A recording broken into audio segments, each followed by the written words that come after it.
Hi, I'm Dr. Kristi Maas. I'm a reproductive endocrinologist at Reproductive Care Center in Salt Lake City, Utah.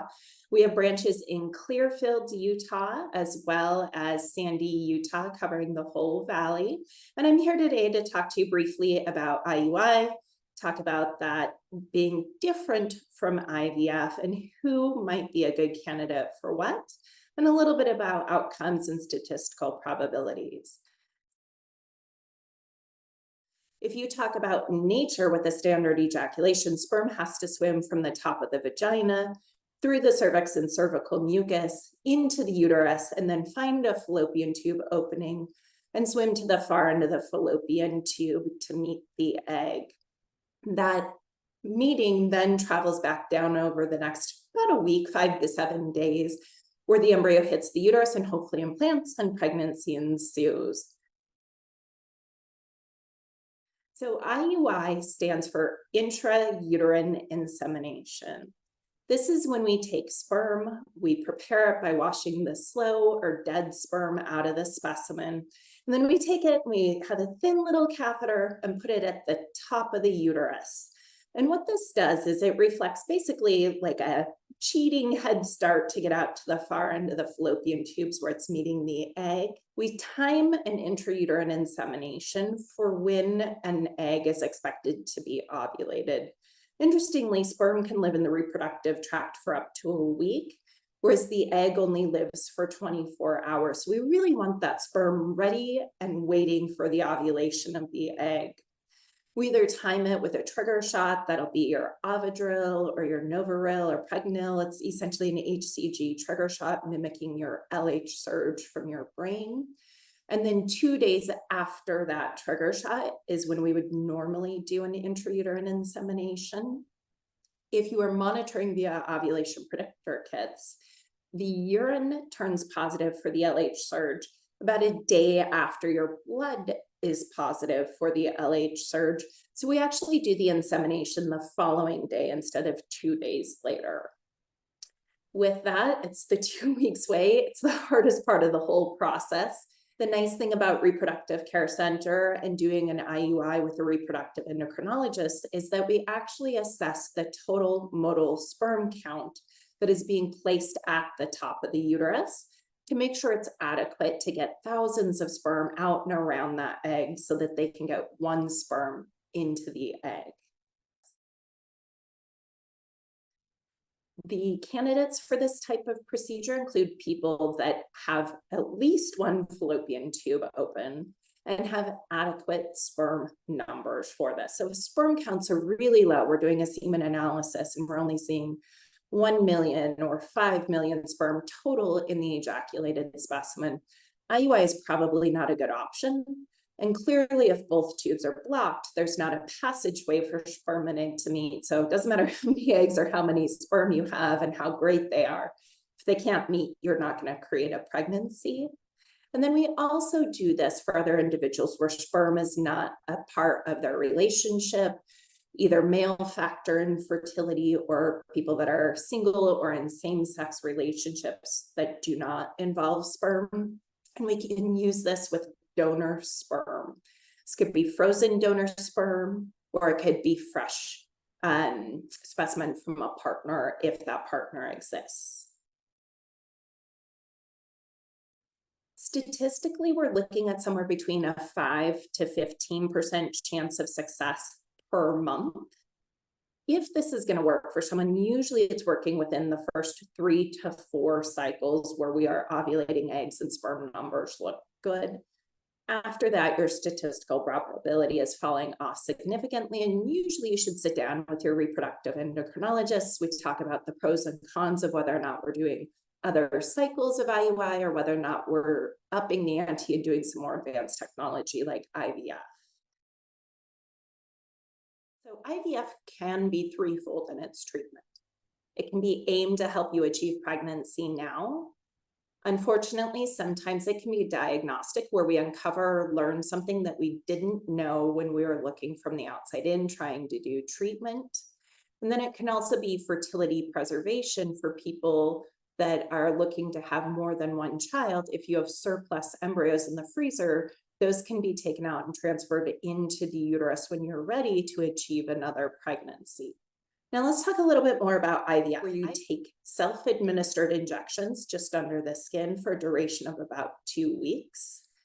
During this time, you're in the fertility clinic, could be as frequently as every day, but usually it's every couple of days. And this is for an internal ultrasound, as well as blood work to see how the ovaries are responding to the medications. And with this, our goal is to get as many eggs as your ovaries can safely give us, because we can control the number that are going back into the uterus via IVF and place them in one at a time. When the ovaries get to a size that they look like they're going to give us multiple mature eggs, you take a trigger shot, just like you do with some of the IUI cycles. And then we extract the eggs under a minor surgical procedure where you're asleep, not feeling anything, not remembering anything. It's done with a vaginal ultrasound, which unfortunately you'll be an expert at by that point. And then we use a skinny little needle. It's actually the same thickness as an IV needle. There's no incisions, no stitches. We just advance that needle through the vaginal wall into the ovary. And with ultrasound guidance, we remove the fluid from the follicles and the eggs. We have a rough estimate of how many eggs we're going to get before you even get to the day of the egg extraction. The day of the egg extraction, you know how many eggs you have to start with before you even go home.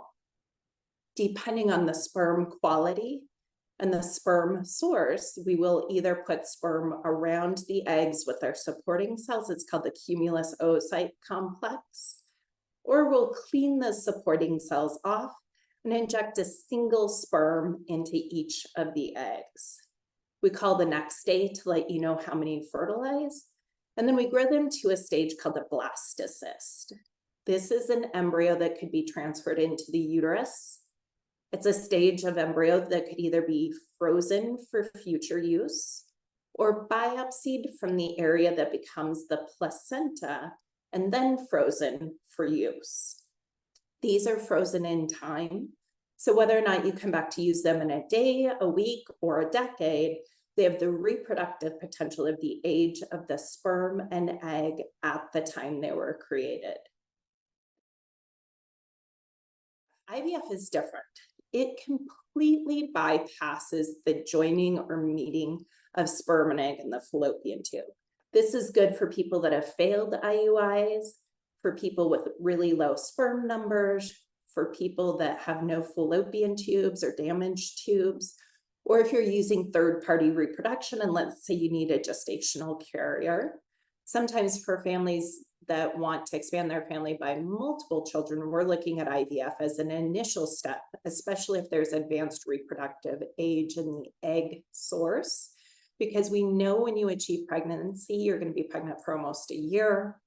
Recommended inter-pregnancy interval from delivery of one child to the initiation of the next pregnancy is ideally 18 to 24 months. So we're looking essentially at about 2 years between pregnancies, and that may reflect significant decline in egg quality and egg quantity. And so any discussion should be centered around your goal family size and what type of treatments are best for you and your partner to achieve that if you have a partner. And success rates are going to vary significantly. It's going to depend on if you've genetically tested the embryos. It's going to depend on the age of the egg source, which is your strongest determining factor for fertility, and other components like the environment, including the uterus, and your general health and well-being. Any of these treatments can be done with donor sperm. IVF could be used with a gestational carrier. IUI is a different thing that we call traditional surrogacy, which is generally not practiced anymore within the United States. IUI is a little less intensive. It doesn't require anesthesia or a surgical procedure, so it does tend to be lower cost. IVF is higher cost, maybe about tenfold as costly, but is also more successful for individuals. IVF on average has a much higher success rate, could be as high as 60% chance per embryo. You may have more than one genetically normal embryo in a treatment cycle. But unfortunately, neither of these treatments guarantee pregnancy nor live birth. So you should speak with your physician about what is the right treatment option for you.